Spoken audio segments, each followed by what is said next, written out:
cuando se habla de daño pulmonar, siempre se ha visto los problemas infecciosos que comprometen el parénquima pulmonar, fundamentalmente cuando es infeccioso inflamatorio, la parte alveolar, alveolar, ¿ya?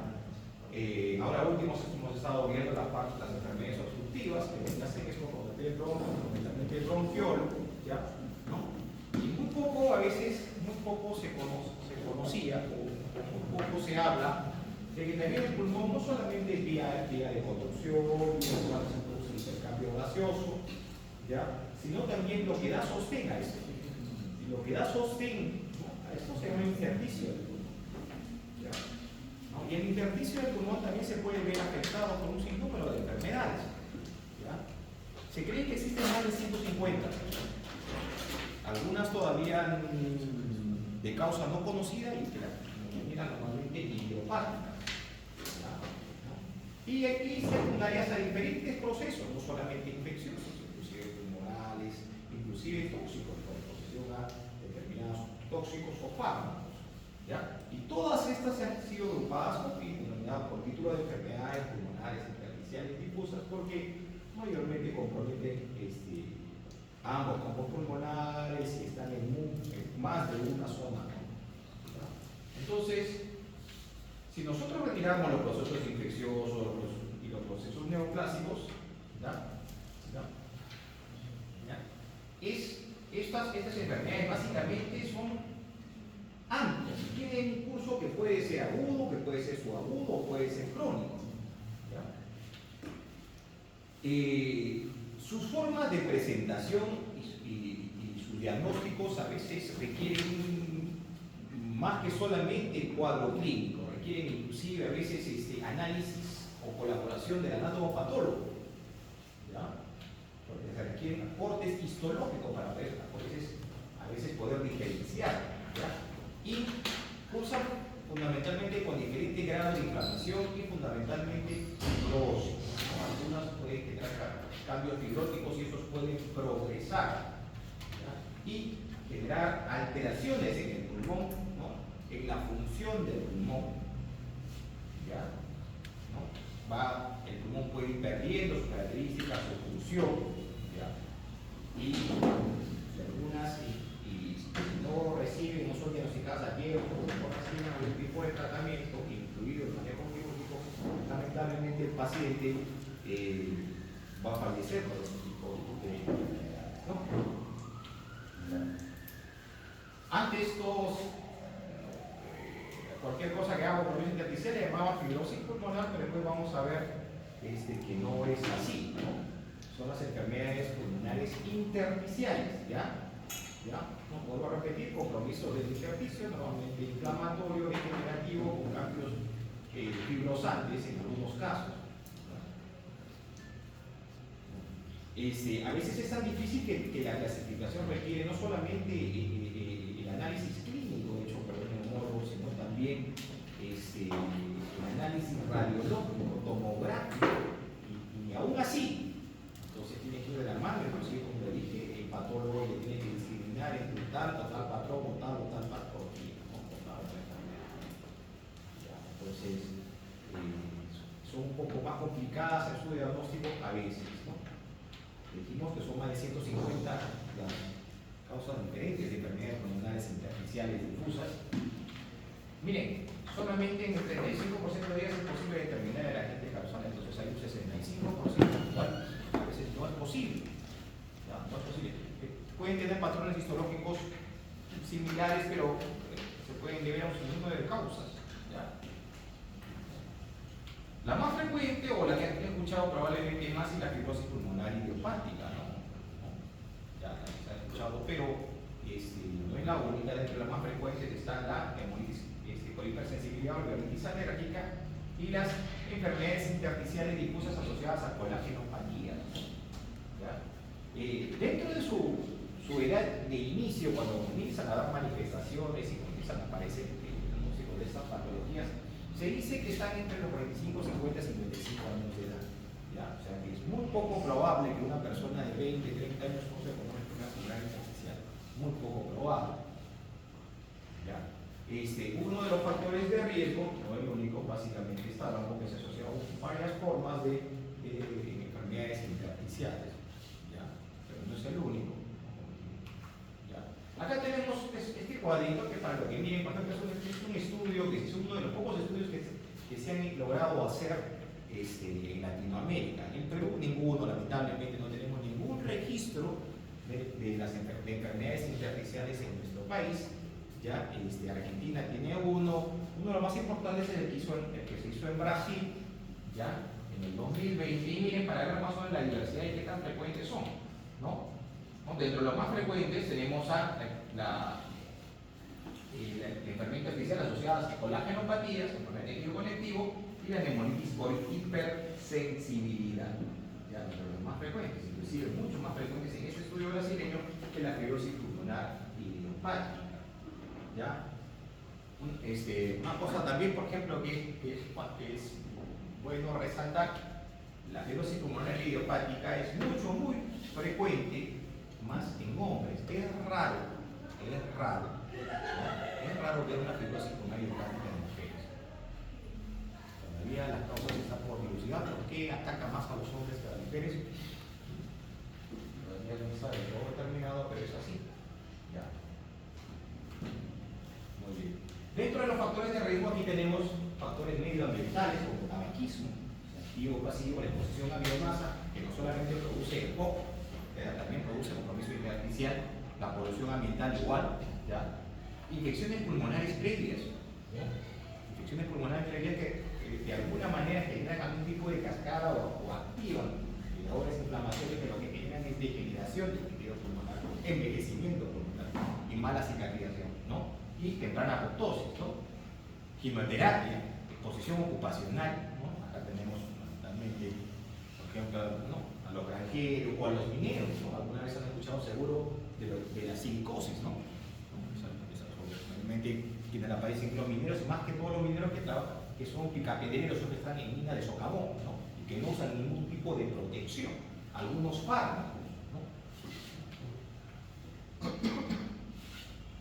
Tenemos inclusive antiarrítmicos como la neodarona, ¿ya? Estilos de vida que también pueden constituir factores de riesgo, como aquellos que consumen tabaco, que usan droga inclusive, ¿no? ¿Ya? Como la marihuana, los vapeadores no se libran de las enfermedades intersticiales, ¿no? ¿Ya? Alteraciones en nuestra alimentación que nos hacen más susceptibles a cambios degenerativos también, el alcoholismo, y existen también, aparte de los factores ambientales y de vida, alguna predisposición genética, ¿no? Algunos factores hereditarios. Se sabe que en especial en la fibrosis pulmonar idiopática existe un componente genético por lo cual, ¿no?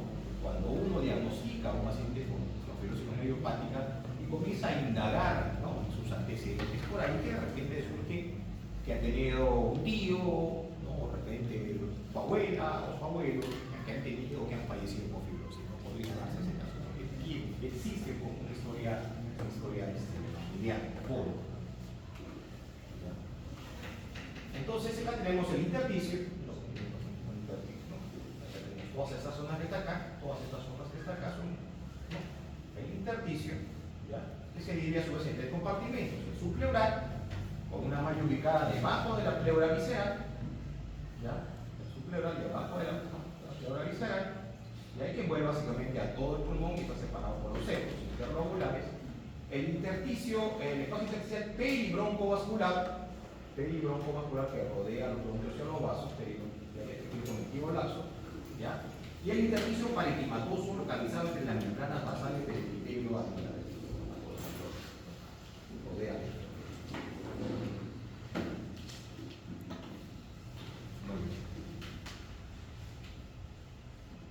Compromete el intersticio, sí, pero también obviamente a los espacios alveolares, a los espacios que lo rodean, y a los vasos, por sus vasos respectivos, ¿no?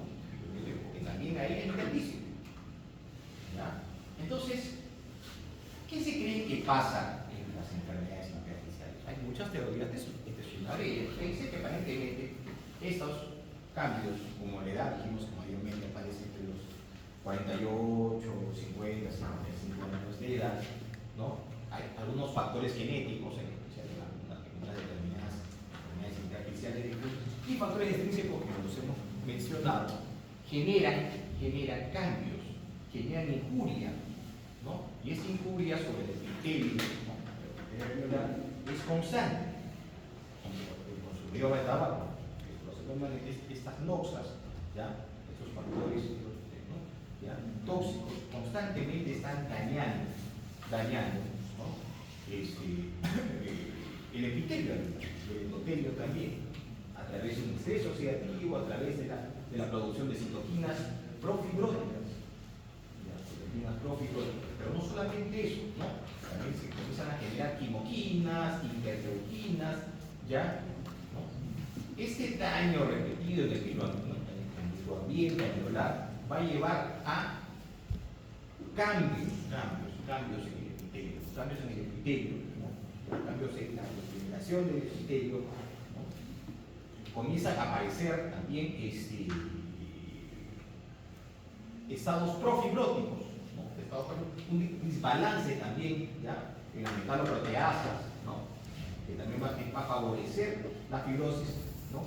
Esto va a hacer que los mecanismos de reparación celular se alteren, también la multiplicación de la reparación, pérdida de células epiteliales y acumulación de células mesenquimales, ¿no? Esto va hacia la fibrosis, ¿no? Aquí tenemos algo más de lo mismo. ¿Dónde empieza todo? A nivel del epitelio. Acá tenemos el epitelio, ¿ya? El epitelio es donde todos estos cambios genéticos, epigenéticos, mutaciones, alteraciones a nivel del surfactante, mutaciones en el mismo DNA, ¿ya?, a nivel de las histonas, alteración a nivel de los telómeros, que son básicamente, ¿no?, los que rigen el tiempo de vida celular, ¿no?, se ven alterados. ¿Por qué? Por este estrés permanente, ¿no?, aunado a un componente genético, ¿no?, y que va a desencadenar en una respuesta inflamatoria con la producción de fibroblastos. Esta respuesta inflamatoria, ¿no?, va a estar dada por factores, ¿no?, factores de crecimiento derivado del endotelio, factores de crecimiento endotelial, ¿no?, el factor de necrosis tumoral, alfa, ¿no?, ¿ya?, que tienen que ver, ¿no?, en la aparición de estos fibroblastos. Pero no solamente eso, sino también va a haber activación, ¿no?, de respuesta inmune tanto TH1, TH2 y de los neutrófilos, ¿no?, con igualito marcado un incremento de interleuquinas que va a llevar a mayor producción de fibroblastos, ¿no?, ¿no?, apoptosis temprana de las células alveolares, ¿no?, degeneración de las mismas, ¿no? Estos fibroblastos a su vez van a migrar a miofibroblastos y van a producir un incremento en el depósito de la matriz extracelular llevando a la fibrosis. Acá tenemos un cuadro que es uno de los últimos cuadros que habla sobre la clasificación de las enfermedades intersticiales, ¿no? Tenemos acá las idiopáticas, a la cabeza la fibrosis pulmonar idiopática, pero existen otras como la neumonía intersticial no específica, la bronquiolitis respiratoria más enfermedad pulmonar intersticial, tenemos la neumonía intersticial aguda y otras más, esta en especial bien asociada a lo que es consumo de tabaco, la neumonía intersticial extraumativa. Por otro lado tenemos las asociadas a enfermedades autoinmunes o colangenopatías, ¿ya? Miren que la artritis reumatoide es una de las más importantes, ¿ya?, ¿no? Pero también hay asociadas a polimiositis, dermatomiositis, ¿no?, a esclerosis sistémica, a lupus eritematoso, ¿ya? ¿No? Tenemos un grupo importante que, como vieron en el cuadro de Brasil, es una de las más frecuentes, que es la neumonitis por hipersensibilidad, pero su diagnóstico a veces es un poco difícil porque se tiene que hacer una muy buena historia, pues más adelante cómo uno tiene que enfocar a un paciente cuando quiere tratar de llegar a un diagnóstico. A veces no se logra. Vimos que la etiología solamente en el 35 o 40% de los casos, ¿ya? Hay otro tipo de enfermedades como la sarcoidosis, que felizmente no es frecuente aquí en el Perú, que yo sepa, no ha sido escrita, pero en otras latitudes claro que sí, es una enfermedad frecuente. Y existen otras variedades de enfermedades como la linfanfoleia reumatosa, la histocitosis de Seoul-Langerhans, que también está asociada al consumo de tabaco, otras enfermedades intersticiales asociadas a procesos granulomatosos o vasculitis, ¿no? Y por ahí inclusive hay las no clasificadas, las que no entran en ninguno de estos parámetros, para que miren a veces lo difícil que es clasificar las enfermedades intersticiales. Las idiopáticas, ¿no? Origen desconocido, ¿no? La más conocida dentro de estas es la fibrosis pulmonar idiopática, que representa alrededor del 20% de las enfermedades pulmonares intersticiales. ¿Ya? En este estudio, ¿no? Y junto con la neurítico hipersensibilidad y la asociación tejido conectivo son las más frecuentes. ¿Ya? En cuanto a la fibrosis pulmonar idiopática, más frecuente en hombres mayores es 65 años. ¿Ya? Tabaquismo también constituye un factor de riesgo, ¿no? Aquí vemos, miren el daño que se genera en forma difusa con bronquiectasias de tracción, y panalización, ¿no? Como se llama panal de arena, ¿no? Panalización.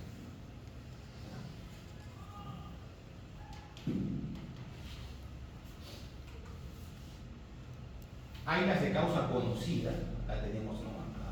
a las secundarias artritis reumatoide, a las secundarias a lupus, ¿no? a fibrosis sistémica, a la neurítico hipersensibilidad, a posesión, que sé yo, a polvos, a heno, ¿no? El problema pulmón de granjero, ¿no? A la neumoconiosis, ¿no? Asbesto, a la asbestosis, a la silicosis, a algunos fármacos, ¿no? Que también pueden producir. Entonces aquí en esta podemos llegar a saber quién las produce, ¿no? ¿Ya?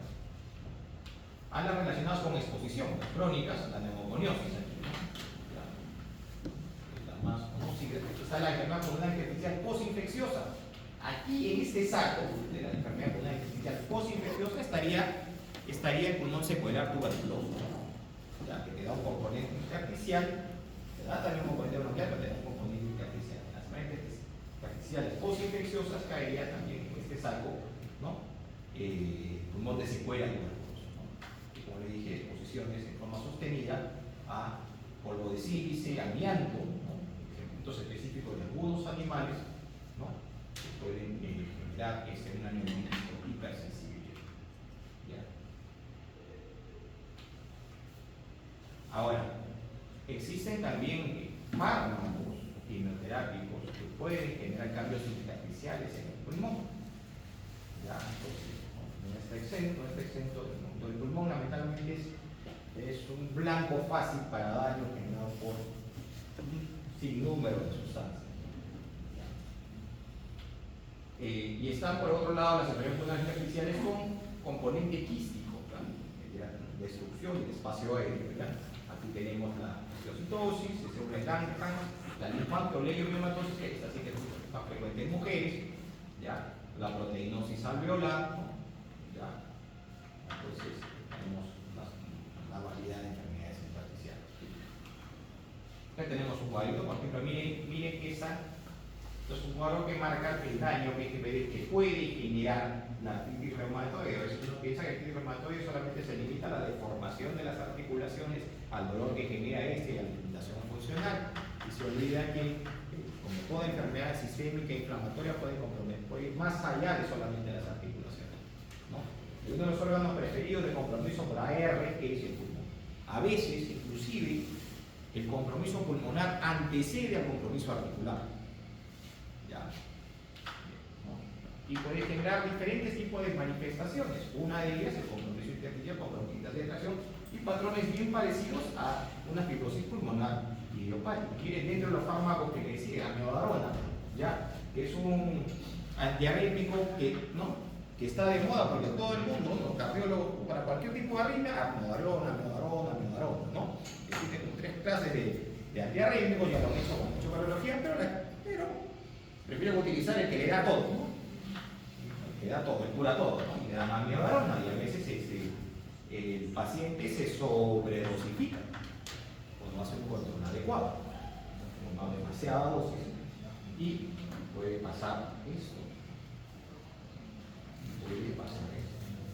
¿No? Por otro lado, tenemos obviamente, ¿no?, la exposición de forma sostenida a polvos, ¿no?, a silicosis, superficial, van a producir estos cambios degenerativos, progresivos y no reversibles. ¿Ya? Porque el polvo impactado aquí no hay nada que hacer por él. No hay el daño que ha generado, ¿no? Y acá tenemos una imagen y miren cómo se ve un paciente con histiocytosis de células de Langerhans, ¿no? Con pequeñas cavidades, múltiples cavidades. ¿Y esto quién lo puede producir? La persona que fuma. O sea, aparte del cáncer, aparte del EPO, la persona que fuma también puede tener este tipo de...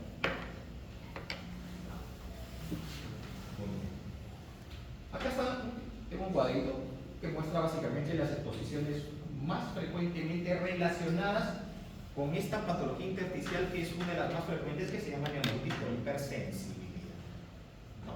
Sí, o sea, aves de corral, aire acondicionado, ¿no?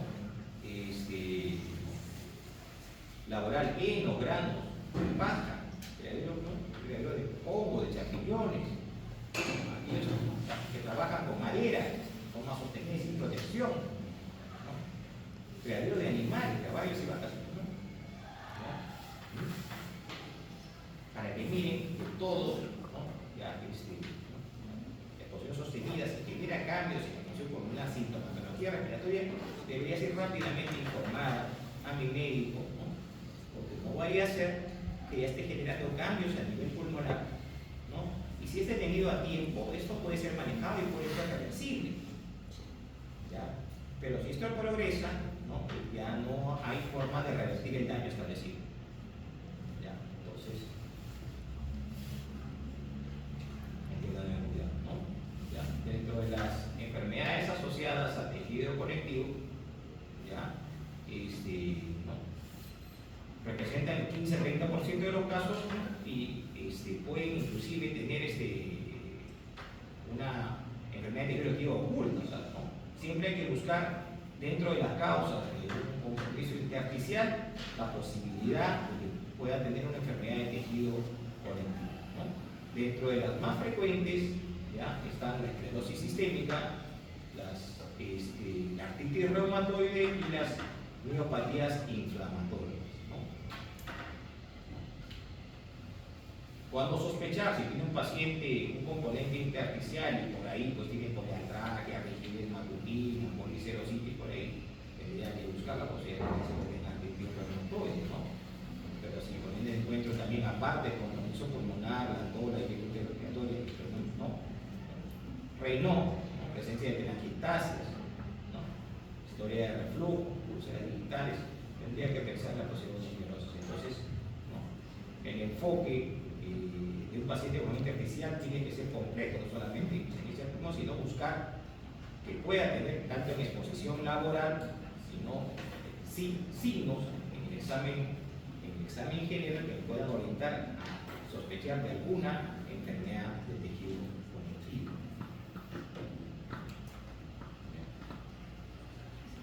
El síntoma con el que normalmente van a venir estos pacientes y te van a visitar cuando estás en consulta, ¿ya? Es la disnea y la tos, ¿ya? Los síntomas cardinales. Un paciente que no tiene disnea, que no tiene una tos importante, y no hablamos de una tos aguda, sino una tos aguda y crónica, que no se presenta, es muy poco probable que estemos ante un cuadro de enfermedad intersticial, ¿ya? Entonces, disnea es algo que caracteriza a estos pacientes y que si no es descubierto a tiempo es progresivo, ¿no? ¿Ya?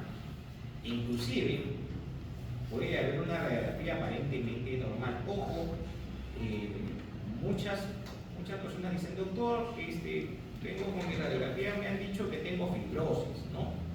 ¿Ya? La radiografía no es el patrón radiológico ideal para definir fibrosis, ¿ya? ¿Cierto? En general, para definir enfermedad intersticial, si quiero definir enfermedad intersticial, yo tengo que solicitar una tomografía. La radiografía muestra ya cambios, obviamente, cuando haya un hay un estado muy avanzado de la enfermedad. ¿Ya? Entonces, si yo tengo cambios incipientes, tendría que pedir un ataque. Sería la idea. El paciente, aparte de tener una tos y una disnea, ¿no? Otra cosa que va a causar cansancio, hiporexia, y va a haber una pérdida de peso que nos puede hacer confundir con una tos, baja de peso, cansancio, tuberculosis, ¿no? Pero a veces pues no es tuberculosis, ¿no? ¿Ya? Y ya en las formas más severas, obviamente, ¿no? El hecho de que el epitelio, ¿no? El endotelio se vean alterados, ¿no? Se fibrosen, hay mayor reposo de matriz extracelular, ¿no? Va a hacer que las zonas de intercambio gaseoso cada vez sean menores. Entonces el paciente tiene que, para alcanzar un TIDA adecuado de la ventilación minuto, ¿no? Incrementar su frecuencia respiratoria. Entonces va a haber un paciente taquiménico, ¿ya? Esto es algo característico, pero yo no diría tampoco patognomónico, ¿no? Pero algo que se ve bastante y que, por ejemplo, los que han tenido oportunidad de apuntarlo alguna vez, que son los estos orales, yo le digo crepitantes secos o velcros, ¿ya? No sé si alguno de ustedes ha escuchado alguna vez un velcro. A ver, levante la mano si alguno ha tenido oportunidad de escuchar un velcro. ¿Ya? ¿Sí? ¿Ya? Es como saben que, a ver, antes se puso de moda en mis tiempos, a finales de los 80, entre los 88, 87 y los 90, una billetera que nosotros llamábamos con pega-pega. ¿Ya? Y aparecieron esas billeteras con pega-pega, ¿no? Y suena más o menos así, ¿no? ¿Sí? Ya, ¿no? Ese sonido que tiene, ¿no? Otra cosa que podemos ver en los pacientes con un compromiso ya importante, producto de la hipoxemia sostenida, no tampoco es patognomónico de las enfermedades intestinales, son el hipogatismo digital, ¿no? Esas uñas en vidrio de reloj, ¿no? Ya, ¿no? Ya, alteración, ¿no? Hipertensión arterial pulmonar, que obviamente va a aparecer ante una hipoxemia sostenida, ¿ya? Un reforzamiento del salud, el cuerpo pulmonar, que básicamente se traduce en una hipertensión pulmonar sostenida que va a generar una falla cardíaca derecha, ¿ya? Y producto de la falla cardíaca derecha, a ver, edema, ¿no? ¿Ya? Y la cianosis, probablemente por la hipoxemia sostenida, ¿no? ¿Ya? Ahora, ¿qué podemos encontrar en el paciente? Una gradiente de toma de salud arterial aumentada y inicialmente producto de la taquimia, la presión arterial de CO2 bastante disminuida, pero en la medida que progrese el fuelle muscular ya no sea el adecuado, va a haber hipercambio, ¿no? ¿Ya? Este paciente va de repente en reposo a tener una saturación de 90, 91, 92, pero en la medida que tú le generes un estrés o lo hagas caminar, caer la saturación, porque va a necesitar mayor demanda de oxígeno y no es posible, ¿no? Porque no va a haber áreas adecuadas de intercambio. Obviamente, si este paciente presenta síntomas sistémicos y fiebre, podríamos estar ante una neumonitis intersticial aguda, una neumonitis extrínseca, una neumonitis con hipersensibilidad, una eosinofilia, una neumonitis por fármacos o una neumonitis citogénica no organizada. En los casos avanzados también, como dije, el cuerpo pulmonar va a aparecer, y si el cuerpo pulmonar persiste, va a llevar a una falla cardíaca global, ¿no? Puede existir compromiso dermatológico, puede existir asociado con compromiso ocular, músculo esquelético con degeneración neurológico, ¿no? Cardíaco y endocrinológico. La presencia de hemotisis dentro de los EPIC no es frecuente, la verdad, no es frecuente, ¿ya? Salvo cuando hay alguna enfermedad de estas tipo autoinmunes, ¿ya? ¿No? Estas denominadas síndrome pulmón-riñón, ¿no? Que se puede ver en estas vasculopatías, ¿no? ¿Ya? Poliarteritis, ¿no? Poliarteritis microscópica, la PAM, el LES, que es lupus eritematoso sistémico, la síndrome de un vaso, ¿no?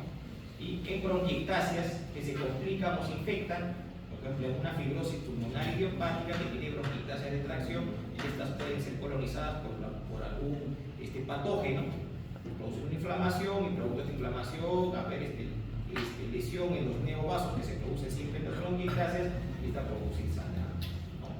Pero como le dije, no es una manifestación clínica frecuente de las enfermedades intersticiales. Derrame pleural puede existir en las enfermedades intersticiales, es raro, normalmente se presenta así pero en las colagenopatías, ¿no? O en las enfermedades vasculares, ¿no? El neumotórax sí, en algunos tipos de enfermedades intersticiales como la linfangioleo, característico de astitis X, ¿no? Que pueden empezar con estas lesiones como quísticas que se pueden romper y generar neumotórax. Entonces, cuando yo abordo a un paciente con una enfermedad pulmonar intersticial difusa, la historia clínica es relevante, la radiografía de tórax, pero más que la radiografía de tórax, la tomografía, ¿no? El laboratorio, obviamente, para descartar algún tipo de enfermedad, ¿no? Y las pruebas de función pulmonar. Recuerden que las enfermedades intersticiales, casi todas, le van a generar un patrón restrictivo. ¿La espirometría sirve para ver restricción? No, la espirometría me orienta a un patrón restrictivo, pero cuando yo quiero sospechar de restricción, tengo que pedir un test de difusión de monóxido de carbono, ¿no? Que nosotros conocemos como ECO, ¿no? ¿Ya? O volúmenes pulmonares, ¿no? ¿Ya? Y tengo la tomografía aquí, acompañado de la histopatología, cuando con estos dos primeros componentes no logro dilucidar la etiología de mi enfermedad intersticial, tendré que recurrir a la histopatología. Miren, ¿no? La historia tiene que ser completa, ¿no? Antecedentes, hereditarios, ¿no? O sea, alguna enfermedad, en estas especiales que tienen componente familiar, ¿no? Historia de consumo de tabaco, uso de fármacos, o si no se ha usado alguna vez un quimioterápico, algún tipo de antibiótico. ¿Ya? Dentro de los patrones que se pueden presentar en una radiografía con compromiso intersticial, tenemos el vidrio deslustrado o vidrio esmerilado, ¿ya? Lesiones nodulares o micronodulares, componente reticular, retículo nodular y la clásica panalización. Como dijimos, las enfermedades intersticiales casi todas son difusas, o sea, van a cometer a ambos campos pulmonares. No necesariamente simétricas, no necesariamente simétricas, pero sí difusas. ¿Ya? ¿Puede estar presente un patrón alveolar en una enfermedad intersticial? Sí, en algunos casos, ¿no? En las eosinofilias pulmonares, en las alveolitis alérgicas, en la neumonitis intersticial aguda, en la linfocítica, ¿ya? Puede haber un componente alveolar, pero no es lo frecuente. Tenemos una radiografía ya, ¿no? En la que vemos un intersticial y vemos aquí bien, ¿no? Ya esbozos de, ¿no? Probable canalización y componente artificial, ¿no? Normalmente, sabemos que a veces puede haber refuerzo de trama bronquial o broncovascular, pero este refuerzo de la trama broncovascular nunca debiera llegar más allá de los 2/3. O sea, el tercio externo siempre debiera estar libre. ¿Ya? Cuando hay compromiso del tercio externo, naturaleza intersticial o mixta, ¿no? Sospechar en alguna enfermedad intersticial de todas maneras cobra importancia. Dentro de la prueba de función pulmonar que yo debiera realizar el paciente con enfermedad pulmonar intersticial, de toda la espirometría, para sospechar, ¿no? Que es una prueba fácil dentro de todas, menos costosa para el paciente, y que me puede dar una idea de un patrón restrictivo, ¿no? Y la confirmaré con una pletismografía o un test de difusión de monóxido de carbono, en el cual obviamente en ambas pruebas los valores van a estar disminuidos, ¿no? La gradiente alveolar normalmente en un paciente con enfermedades intersticiales va a ser una gradiente arterial aumentada, ¿no? Y la prueba de esfuerzo lo que va a confirmar es que hay una marcada desaturación al paciente estar sometido a una actividad de estrés, ¿no? Ahora, si yo he establecido ya mi diagnóstico de enfermedad pulmonar intersticial, obviamente como toda enfermedad crónica y progresiva y fibrosante, esta va a la redundancia progresar en el tiempo y generar mayor deterioro. Ahora, ¿cómo yo puedo saber si tiene o no un buen pronóstico y qué tan rápido va a progresar. Ahí sí yo puedo seguirlo clínicamente y con pruebas tanto de delgo como espirometrías. Si esta tiene una caída del 10%, del 15%, en el caso de la espirometría y de la capacidad vital forzada, en el delgo del 15% en los 6 meses, vemos que es un progresor rápido y cuyo sobrevida está entre los 3 o 4 años, ¿no? Un examen que se hace todavía y que se debería seguir haciendo, pero es el test de caminata, que a veces obviamente toma algún tiempo y es dejado de lado, ¿no? Como dijimos, de todas maneras, cuando yo tenga un compromiso intersticial, tengo que buscar no solamente exposiciones crónicas, consumo de sustancias, fármacos, quimioterapia, qué sé yo, sino también buscar dentro del examen clínico semiología que me oriente a colágenopatías o enfermedades autoinmunes. Y podría pedir inclusive marcadores. La tomografía es una herramienta sumamente esencial. O sea, conforme han avanzado los años, ¿no? Cada vez los cortes son más milimétricos. La posibilidad de reconstrucción que tiene la tomografía cada vez es mucho mejor. Entonces, en algunos casos, inclusive, yo no necesito histopatología. Solamente los hallazgos de patrones tomográficos son suficientes para determinar etiología o el tipo de. ¿Ya? Es muy sensible para alteraciones del intersticio, ¿no? En el caso inclusive de una radiografía normal, ¿no? Van a evaluar la extensión de las lesiones en su naturaleza, reticular, espinal, vidrio delustrado, ¿no? Y los hallazgos, por ejemplo, de fibrosis pulmonar idiopática, histocitosis, asbestosis, linfancoleio y neumatosis se consideran criterios diagnósticos, ya no necesito histopatología. Y en cambio es que se puede ver, ¿no? Como te hablaba, ictasis, ¿no?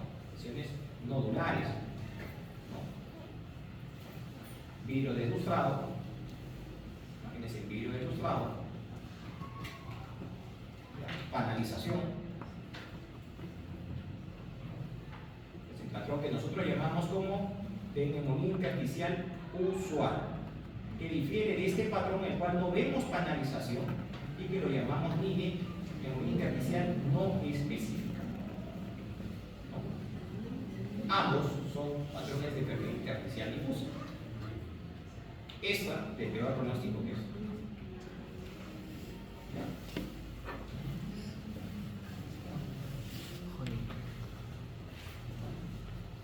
Ahora quiero conversar un poco sobre la más frecuente, ¿no? En la que casi todos escuchan, que es la fibrosis pulmonar idiopática, ¿no? La fibrosis pulmonar idiopática, que es una neumonía intersticial fibrosante crónica, hasta ahora de causa desconocida, ¿no? Que tiene características radiológicas, que tiene características histológicas. Histológicamente se cataloga como un NIU, intersticial usual. Y dijimos, ¿no? 55, 60 años, ¿no? Y que lamentablemente tiene un empeoramiento progresivo. ¿Existe hasta el momento algo que haya revertido la progresión de la fibrosis pulmonar idiopática? No, chicos, hasta ahora no existe nada que revierta el daño. Lo que existe son medicamentos, vamos a ver más adelante, que enlentecen la progresión, pero no ha aparecido todavía ningún fármaco ni biológico, ¿no?, que logre revertir ese cuadro. Entonces, tiene un mal pronóstico, ¿ya? Dentro de los factores de riesgo ya hemos dicho que el tabaco es uno de los más importantes, y como dijimos, ¿no?, dentro de la explicación, la posible explicación del daño generado, ¿no?, tenemos bastantes factores medioambientales, ¿no?, que pueden ser, y factores genéticos que participan en este exagerado depósito de fibroblastos y miofibroblastos, ¿no?, que aumentan la matriz extracelular, ¿no?, ya generan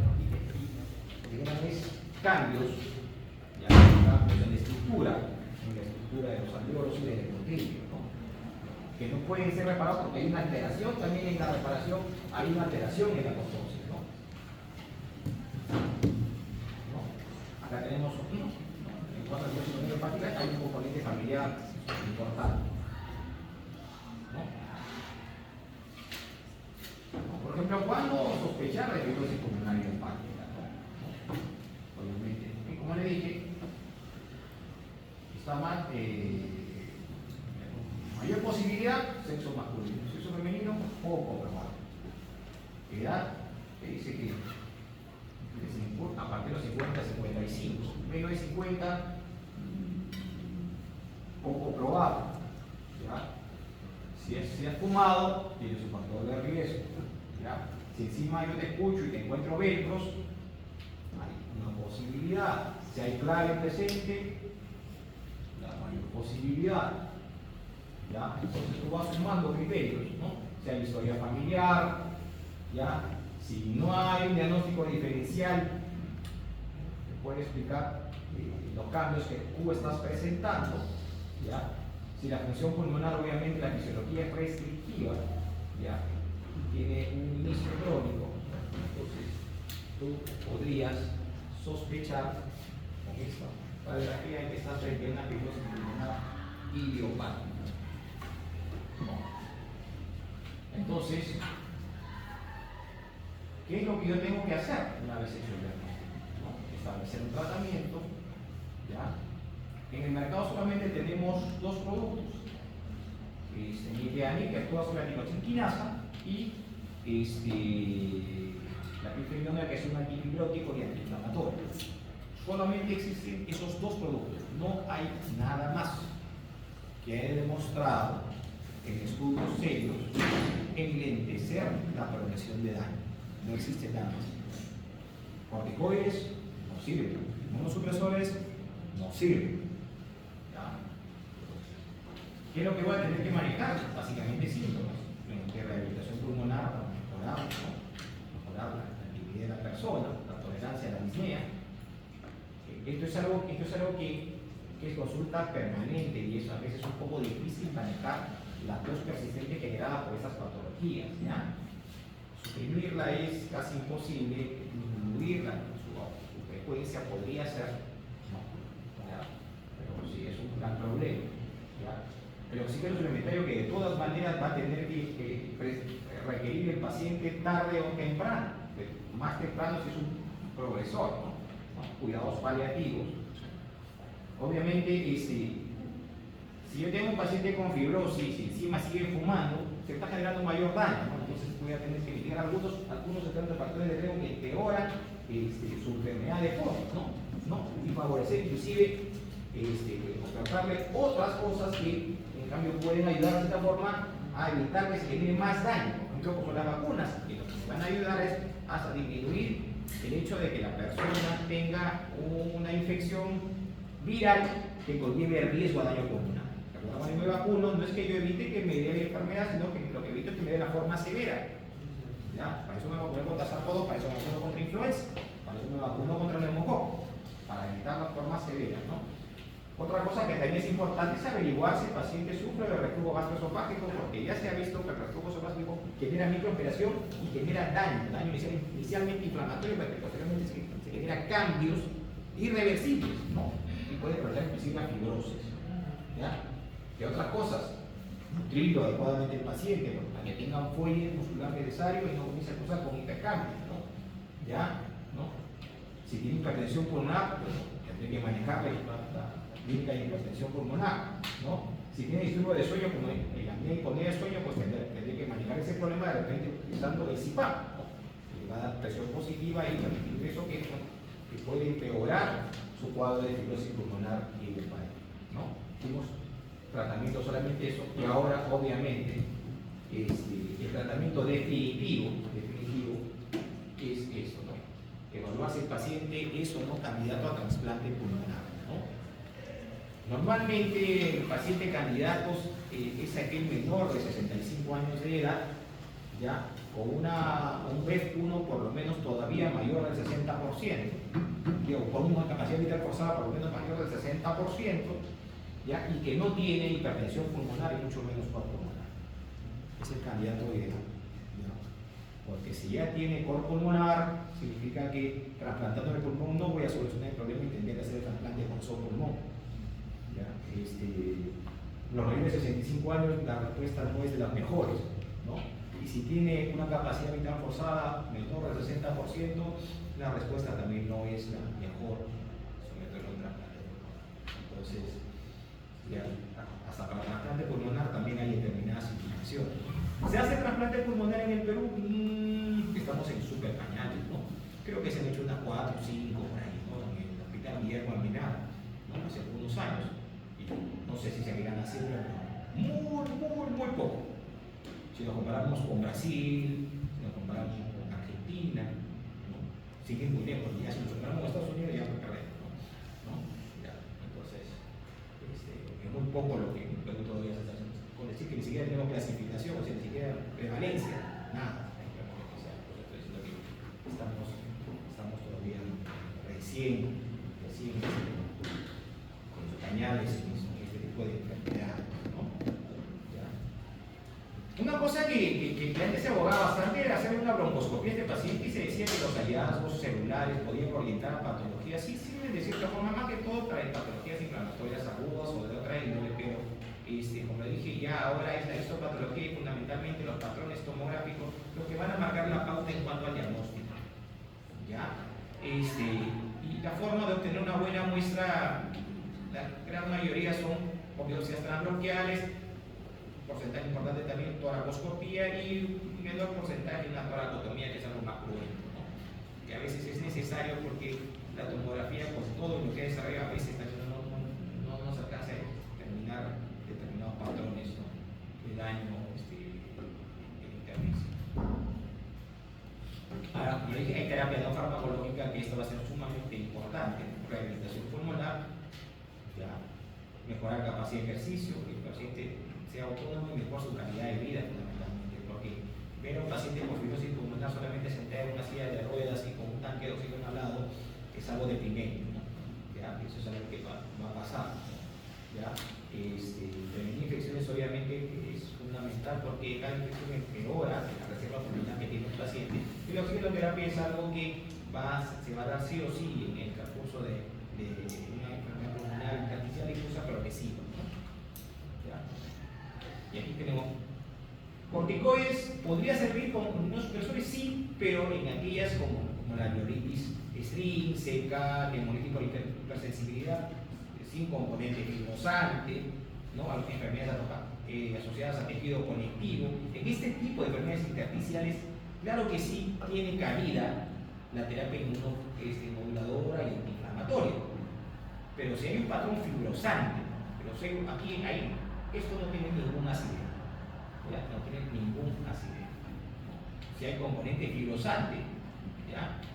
Tenemos que tener terapia antifibrótica.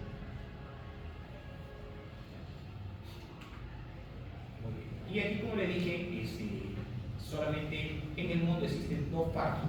Los 2 se venden en el Perú, sí, los 2 se venden en el Perú. Ya desde el inicio de los 2000 comenzaron a aparecer varios estudios de estos 2 medicamentos. ¿Ya? ¿No? Y de ahí básicamente incluyó la diazoquinasa, como le dije, y aquí, primero que tiene diferentes mecanismos. Se han hecho un sinnúmero de estudios, tenemos el Impulsi y el Capacity en el caso de la piriferidona, ¿no? ¿Ya? Que lo que han demostrado es enlentecer la progresión de daño, la caída y la capacidad vital forzada de la persona. ¿Ya? No están exentos de reacciones adversas que a veces lamentablemente hacen que no se tolere bien la medicación. ¿Ya? Entonces, si yo no tolero internet, tendré que probar piriferidona. Ahora, si no tolero los 2, mi situación está un poco venida menos, ¿no? ¿Ya? Entonces, para que tengan idea, solamente existen 2 fármacos en el mundo actualmente para enlentecer la progresión de daño. ¿Ya? Y aquí les traigo algunos personajes que seguro que no sé si algunos recordarán a este señor, no creo que lo recuerden. Para mí también ya yo tampoco, no es que sea tan chibolo, pero obviamente cuando yo estaba ya estaba mayorcito. ¿Sabe cómo se llama? Muy bien, Marlon Brando. Seguro que lo recuerda por la película El Padrino, ¿no? Ya, ¿no? ¿Este amigo alguien lo recuerda? ¿Ah? Muy bien, Alberto Andrade, ¿no? Que fue alcalde de la ciudad de Lima y era el dueño de una empresa que vendía unas carteras que también eran bonitas, ¿ya? Que se llamaban Alma, ¿ya? Que sigue existiendo, ¿ya? Y este amigo sí lo recuerdo, ¿no? ¿Sí? ¿Cómo es él? ¿Cómo se llama? ¿Ah? ¿Cómo se llama? Osuna, no es Osuna, no es Osuna. José Luis Rodríguez. ¿No? Es José Luis Rodríguez en Puma. ¿Ya? ¿Ya?